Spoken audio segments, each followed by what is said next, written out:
Top quality और consistent performance के लिए सिर्फ सिल्वर पंप नाम याद रखना।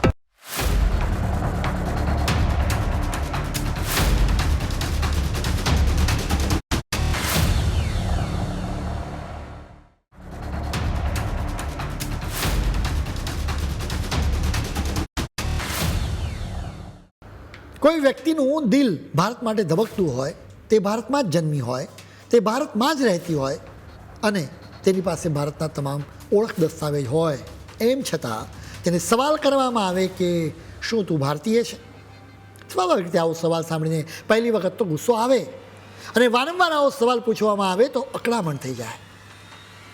અત્યારે આ સ્થિતિની ચર્ચા કરવાનું કારણ એક વિડીયો છે. અરુણાચલ પ્રદેશમાં એક નાની બાળકીને સવાલ કરવામાં આવ્યો કે શું તું ચાઇનીઝ છે?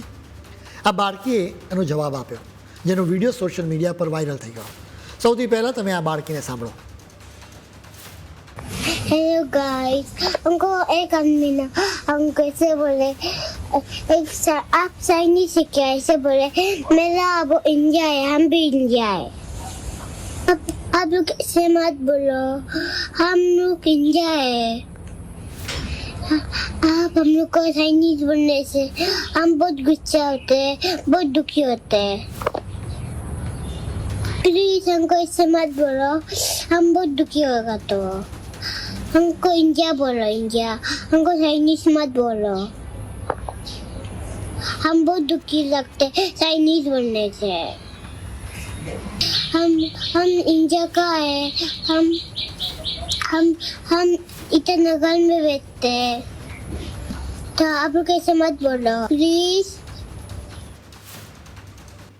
આ બાળકી કહી રહી છે કે અમને ચાઇનીઝ નહીં પણ તો ઇન્ડિયન કહો. આ બાળકીએ બહુ જ શાંતિથી પણ મક્કમતાથી સમજાવ્યું કે તેને પૂછવામાં આવેલો સવાલ કેટલો ખોટો હતો. પૂર્વોત્તર ભારતના લાખો લોકો આવા જ સવાલ સાંભળીને વર્ષોથી કંટાળી ચૂક્યા છે. આમ તો સવાલ એ જૂનો અને કંટાળાજનક પણ હતો, પણ આ બાળકીનો જવાબ એવો ચોટદાર હતો કે બધા લોકો વિચારતા થઈ ગયા. દેશના બીજા લોકો માટે કદાચ આ એક ભૂલથી પૂછાયેલો સાદો સવાલ હોઈ શકે, પરંતુ પૂર્વોત્તરના લોકો માટે આ એક એવો ઘા છે જે ક્યારેય રૂજાતો જ નથી. નાગાલેન્ડ, મણિપુર, મિઝોરમ અને અરુણાચલ પ્રદેશના લોકો રોજે રોજ આવી સ્થિતિમાંથી પસાર થાય છે.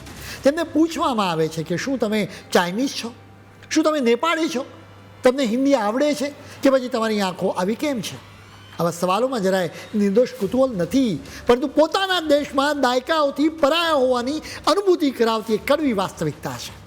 આમ તો અરુણાચલ પ્રદેશમાં ઉછળતા કોઈ પણ બાળક માટે ભારતીય હોવું એ ક્યારેય સાબિત કરવાનો વિષય હોતો જ નથી. છતાંય પૂર્વોત્તર ભારતના લોકો માટે શું તમે ચાઇનીઝ છો કે પછી બીજા કોઈ દેશના છો? એવા સવાલો નવા નથી. ઈટાનગરની 4 વર્ષની નાનકડી આ બાળકીએ આ આખી અકળામણને એકદમ સરળ અને સચોટ શબ્દોમાં રજૂ કરી દીધી છે. તેનું નામ કારગા ટિંગલ ગોંગો છે. પૂર્વોત્તરમાં જુદા જુદા રાજ્યો છે. આ રાજ્યોમાં રહેતા લોકોની પોતાની અનોખી એક ભાષા છે, આગવી સંસ્કૃતિ અને રંગબેસંગી તહેવારો છે. આ બધું જ પૂરા ગૌરવ સાથે ભારતીય છે. છતાંય કમનસીબી જુઓ, પોતાના દેશમાં તેમને ચાઇનીઝ કહેવાય છે, વિદેશી સમજી લેવાય છે કે પછી વાહિયાત સલાહો આપવામાં આવે છે કે તમે તમારા દેશમાં પાછા જતા રહો. પોતાના રાજ્યની બહાર પગ મૂકતા જ દરેક વખત તેમણે સાબિતી આપવી પડે છે કે તેઓ ભારતીય છે. સ્વાભાવિક રીતે ગુસ્સો અને અકળામણ બંને થાય. આ નાનકડી દીકરીના શબ્દોમાં એ જ વર્ષો જૂનો છુપો થાક અને અકળામણ છલકે છે. આ વખતે એક બાળકીએ કરી બતાવ્યું છે જે મોટા મોટા વડીલો કરતાં ખચકાય છે. તે ડરી નહીં, ભાવુક ન થઈ, પણ એણે એટલી સહજતાથી સત્ય સામે ધરી દીધું કે સામેવાળાની અજ્ઞાનતા ચૂપ થઈ ગઈ. તેણે બસ એટલું જ કહ્યું, અમે ઇન્ડિયન છીએ, અમને ઇન્ડિયન જ કહો. આપણો ભારત દેશ ક્યારેય કોઈ એક જ ચહેરા કે રંગરૂપનો નથી રહ્યો. લદ્દાખથી કન્યાકુમારી અને ગુજરાતથી ઈટાનગર સુધી ચહેરા ભલે અલગ અલગ હોય, પણ રાષ્ટ્રધ્વજ એક જ છે. એ જ દેશ, એ જ ગૌરવની લાગણી છે. હવે સમય આવી ગયો છે કે આપણે પૂર્વોત્તરના લોકોને પૂછવાનું બંધ કરી દઈએ કે તમે ચાઇનીઝ છો કે ભારતીય છો.